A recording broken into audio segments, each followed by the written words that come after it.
जय हिंद। आज आप देखने वाले हैं class 10th science guess person जो 2023-24 में जो एग्ज़ाम देंगे सेंटर एग्जामिनेशन जस्ट आप बोर्ड का एग्ज़ाम आप देंगे तो उसमें आपको क्वेश्चन देखने को मिलेगा। मोस्ट वीवीआई सब्जेक्टिव क्वेश्चन जो 2 नंबर का क्वेश्चन आता है। साइंस में 80 मार्क्स का क्वेश्चन पूछेगा जिसमें 40 को ऑब्जेक्टिव और 40 को सब्जेक्टिव रहेगा। सब्जेक्टिव में आपको 40 मार्क्स का सब्जेक्टिव बनाना होगा, जिसमें से समथिंग मान लीजिए ना 5 का 20 और 7 30 35 नंबर का आपका 2 नंबर वाला होगा। 15 दूना 30 करके मिला करके या 5 दूना 10 करके इधर होगा। 1 1 2 3 करके सब्जेक्टिव होगा। 15 15 25 नंबर का आपको इधर सब्जेक्टिव नंबर्स मिलेगा। तो उसमें से आपको इसमें क्वेश्चन देखने को मिलेगा। गेस पे क्वेश्चन है। तो आई होप आशा करते कि आप लोग अंत तक बने रहेंगे और अंत तक देखते रहेंगे।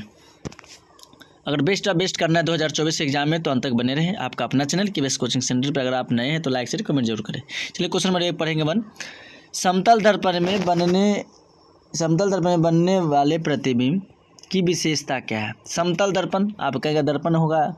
समतल दर्पण में बनने वाले प्रतिबिंब मतलब होता छाया, इमेज, मतलब प्रतिबिंब की विशेषता क्या है? तो आंसर लिखेंगे, देख रहेंगे यहाँ पर।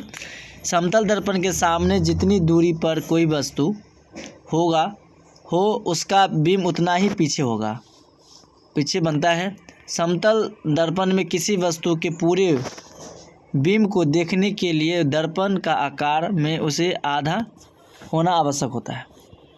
समझ गए क्वेश्चन क्या कर रहा है? कि क्वेश्चन पूछ रहा है कि समतल दर्पण के सामने जितने दूरी पर कोई वस्तु हो उसका बिंब उतना ही पीछे बनता है। मतलब जितने दूरी पर आगे होगा उतना ही दूरी पर वो पीछे बनता है। समतल दर्पण में किसी वस्तु के पूरे बिंब को देखने के लिए दर्पण का आकार में उसे आधा होना आवश्यक होता है। तो आप समझ गए होंगे। चलिए क्वेश्चन नंबर पढ़ते हैं। 2 नंबर क्वेश्चन नंबर 2 है, विभव क्या है इसका मात्रक लिखे। विभव क्या है इसका मात्रक लिखे। तो लिख रहे आंसर लिखा है, इकाई धनावेश को अनंत से वैद्युत क्षेत्र के किसी बिंदु तक ले जाने में जितना कार्य करना पड़ता है उसे उस बिंदु पर विभव कहते हैं। उस बिंदु पर क्या कहते हैं? विभव कहते हैं। इसका SI मात्रक वोल्ट और यह एक अदिश राशि है। अब अदिश और सदिश की बात हो तो 2 मिनट चर्च कर लेते हैं। सदिश राशि जिसमें परिमाण और दिशा दोनों हो उसे हम सदिश कहते हैं। जैसे वेग त्वरण बल। अदिश राशि से व्यक्त करने के लिए केवल परिमाण की आवश्यकता हो या केवल दिशा की आवश्यकता हो तो उसे हम क्या कहेंगे? अदिश राशि कहेंगे। अब आप समझ गए होंगे। चलिए क्वेश्चन नंबर 2 पढ़ते हैं। क्वेश्चन नंबर 3,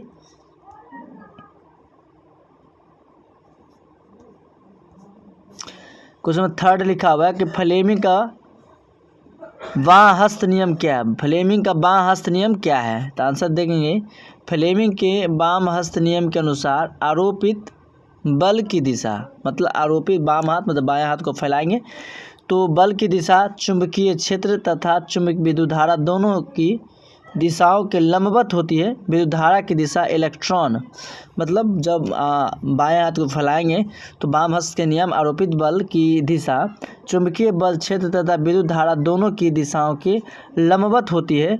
विद्युत धारा की दिशा इलेक्ट्रॉन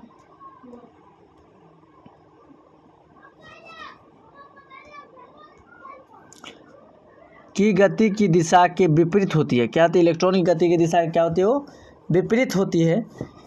इसलिए चुंबकीय क्षेत्र की दिशा नीचे की ओर होगी। इसलिए क्या होगा? बल की दिशा होगा क्या होगा? उसका नीचे की ओर होगी। नेक्स्ट क्वेश्चन आप देखेंगे। क्वेश्चन नंबर 4,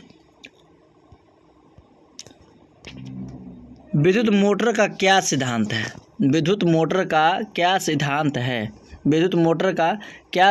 तो आंसर देखेंगे, जब किसी कुंडली को चुंबकीय क्षेत्र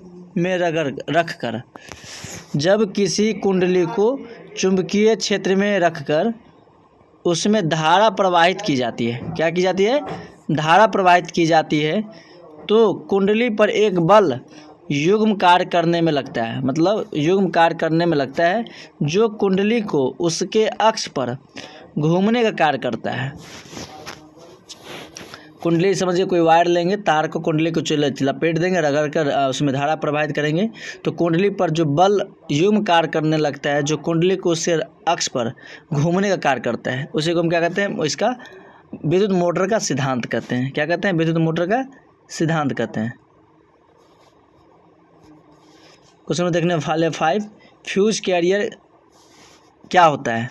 फ्यूज कैरियर क्या होता है? तो आंसर लिखेंगे, यह चीनी मिट्टी का एक खोल होता है। फ्यूज कैरियर यह चीनी मिट्टी, आप चीनी मिट्टी सर बोलेंगे कहाँ होते हैं? तो चीनी मिट्टी आप देखे होंगे पॉल पे जितना भी होता है, जिसमें तार बाने रहते हैं, उसमें चॉकलेट टाइप का जो पत्थर होता है उसे बोलते हैं चीनी मिट्टी कहते हैं, जिसमें तांबे के 2 पॉइंट होते हैं। कि क्या होते हैं? तांबे के 2 पॉइंट होते हैं। इन दोनों को फ्यूज की तार द्वारा जोड़ देते हैं। क्या करते हैं? दोनों के द्वारा तार द्वारा जोड़ देते हैं। इसी खोल को फ्यूज कैरियर कहा जाता है। उसे क्या कहते हैं? Fuse carrier. अब आप समझ होंगे कि फ्यूज कैरियर किसे कहते हैं। मतलब सपोज डैट किसी पल पे आप देखे होंगे, या किसी में वायर जो लिपटा होता है चीनी मिट्टी में, जो करंट सप्लाई नहीं करे, नहीं तो पूरा पल में लाइन आएगा और पूरा क्या होगा, सारा करंट डिस्ट्रीब्यूट कर देंगे और सबको लाइन लग सकता है।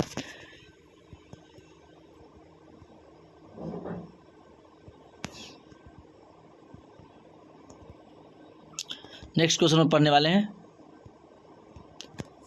6, चुंबकीय क्षेत्र किसे कहते हैं?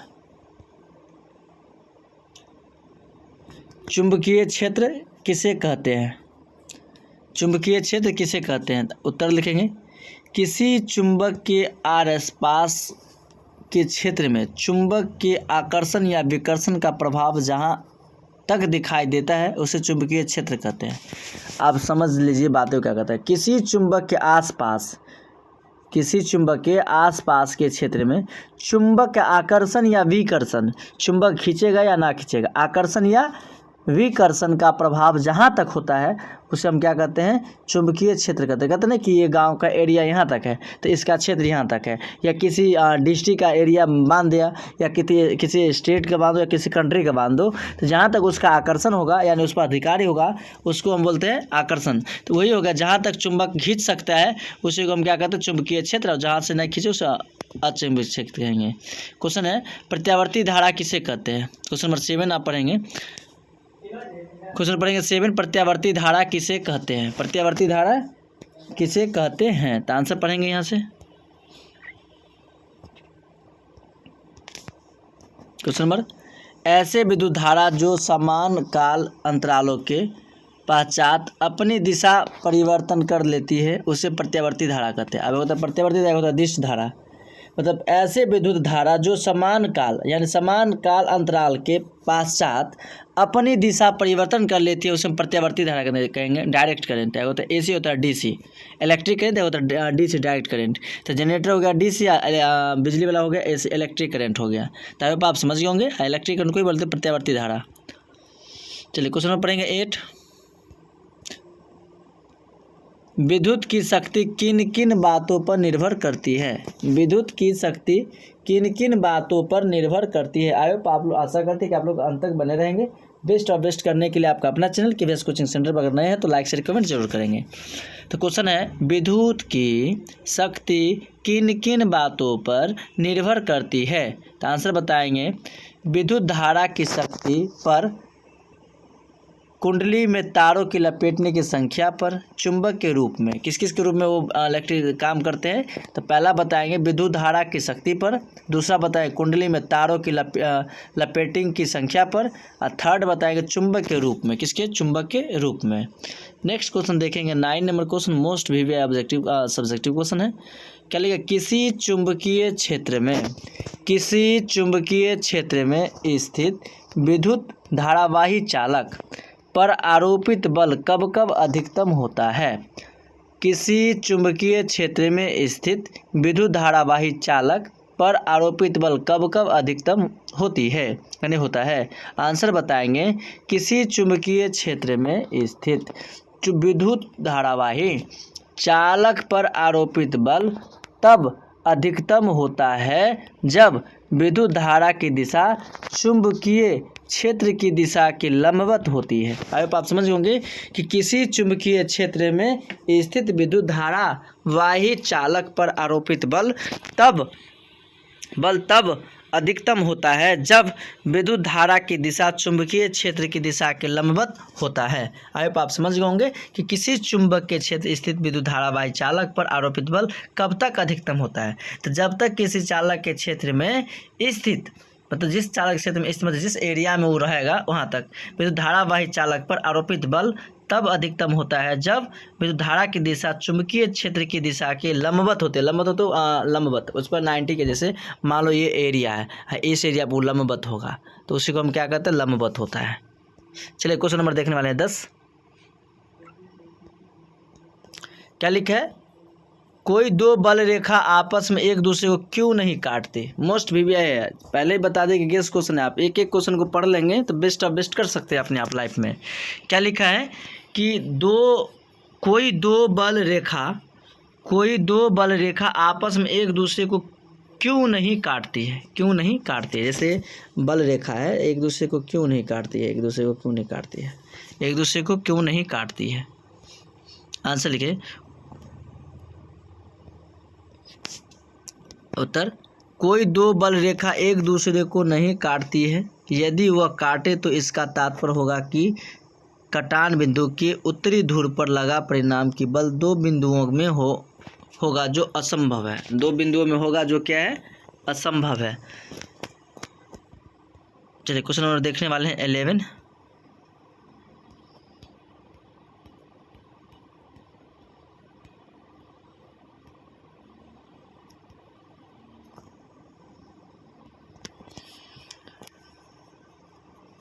क्वेश्चन नंबर देखने वाले 11, विद्युत बल में निष्क्रिय गैस भरी जाती है क्यों। विद्युत बल में निष्क्रिय गैस भरी जाती है क्यों, बताएंगे आप लोग क्यों भरी जाती है। अक्रिय गैस है कितना, तो बताएंगे आंसर। निष्क्रिय गैस भरने से इसका संगठन तंतु नहीं जलता, मतलब निष्क्रिय गैस इसलिए भरी जाती है क्योंकि उसमें जो उसका तंतु होती है, फिलामेंट जो बना होता है, जो टंगस्टन का बना होता है, वो जो टूट जाती है। अगर ऑक्सीजन, मान लीजिए कहीं बल्ब फोड़ दो, बल्ब फ्यूज हो जाएगा। कभी बल्ब अब पहले आप तो LED बल्ब हो गया, उतना बल्ब फ्यूज नहीं होता। इससे पहले जो गाँव घर में जो चलता था 100 वाट का बल्ब, जो पीला पीला टाइप का होता था, वो बल्ब बहुत फ्यूज होता है, अभी भी बहुत फ्यूज होता है। अगर आप जला रहे होंगे कहीं तो देखते होंगे। तो पहला क्वेश्चन तो ये बनता है वहाँ पर कि विद्युत बल्ब का जो डायग्राम है, जैसे ये मान लो सब सिंपल सा डायग्राम तैयार करते हैं बल्ब का, ऐसे करके जो तंतु होता था किसका बना होता था, तो टंगस्टन का। किसका बना होता है, टंगस्टन। तो बात समझ गए, किसका बना होता था, ये बना होता है टंगस्टन का होता है। निष्क्रिय मतलब तो अक्रिय गैस। क्वेश्चन आएगा विद्युत बल्ब में निष्क्रिय या अक्रिय गैस क्यों भरी जाती है, तो आप इसका आंसर देंगे कि निष्क्रिय गैस भरने से इसका टंगस्टन तंतु नहीं जलता। नाइट्रोजन, आर्गन इत्यादि निष्क्रिय गैस में तंतु का वाष्पीकरण नहीं हो पाता है, अतः बल्ब की क्षमता बढ़ जाती है। मतलब एक बात आप ये बता सकते कि विद्युत बल्ब में निष्क्रिय गैस इसलिए भरी जाती है क्योंकि उसकी क्षमता बढ़ जाए, मतलब एज बढ़ जाए। दूसरी बात आप ये बता सकते हैं कि निष्क्रिय गैस इसलिए भरी जाती है कि जो उसमें जो टंगस्टन होता है भंगुर ना हो, भंगुर से बचाने के लिए उसे निष्क्रिय गैस भरी जाती है। तो आई होप आप समझ गए होंगे। चलिए नेक्स्ट क्वेश्चन देखते हैं। Question number 12, most VVI question, तारे क्यों टिमटिमाते हैं। 1 से 10% गारंटी की क्वेश्चन आता ही आता है। क्या लिखे है, तारे क्यों टिमटिमाते हैं। टिमटिमाते हुए देखे होंगे आप लोग भी, देखे होंगे आकाश के में टिम टिम टिम टिम, मतलब कभी भूख up down up down up down up down, उसी को तो टिमटिमाना। What is टिमटिमाना। टिमटिमाना क्या भाई, टिमटिमा का मतलब हुआ कि जो बल जल रहा है फिर बंद, भूख, जैसे बल भुक रहा है, टिमटिमा, उसी को तो टिमटिमाना। आप आंसर लिखेंगे कि फिजिक्स में हम कैसे लिख सकते हैं, इसमें केमिस्ट्री लिखते हैं ना, उसका क्वेश्चन बता सकते हैं कौन सा आंसर होने वाला है। हमारे नेत्रों को प्रकाश के वायुमंडलीय अपवर्तन के कारण, किसके कारण, देखिए हमारे नेत्र मतलब हमारे आँख, हमारे नेत्रों मतलब हमारे आँखों को, अभी भी दो को ऑब्जेक्टिव बताइए कि प्रकाश का न्यूनतम, जैसे सिंपल सी बात हम बता रहे हैं कि स्पष्ट मतलब स्वस्थ व्यक्ति कम से कम कितना देख सकते हैं, 25 से अधिक से अधिक कितना देख सकता है, तो देख सकते हैं अनंत। कितना देख सकते हैं, अनंत देख सकते हैं। तारे को टिमटिमाते प्रतीत होते हैं। तारे का प्रकाश पृथ्वी के वायुमंडल में प्रवेश करने के पश्चात पृथ्वी के पृष्ठ पर पहुँचने तक लगातार अपवर्तित होता है। मतलब क्या होता है, अपवर्तित होता है। लगातार क्या होता है, वो अपवर्तित होता है। वायुमंडलीय अपवर्तन उसी माध्यम से होता है का क्रमिक परिवर्तित अपवर्तनांक हो, क्योंकि वायुमंडल तारे से प्रकाश को अवशोषित कर लेती है। आई होप आप समझ गए होंगे कि तारे क्यों टिमटिमाते हैं। अगर आप KVS कोचिंग सेंटर पर नए हैं तो लाइक शेयर कमेंट जरूर करिए। आपका अपना channel KVS coaching centre. Thank you bets of all. मिलते हैं नेक्स्ट क्लास में। Okay bye. ऐसे वीडियो पाने के लिए आपका अपना चैनल कंटिन्यूस इवनिंग 6 बजे और मॉर्निंग में 6 बजे, आप मॉर्निंग में 6 बजे मैथ्स का ऑब्जेक्टिव अपलोड होता है और इवनिंग में साइंस SST का अपलोड होता है। तो आई होप आप देख सकते हैं वहाँ से। ओके बाय, मिलते हैं नेक्स्ट क्लास में।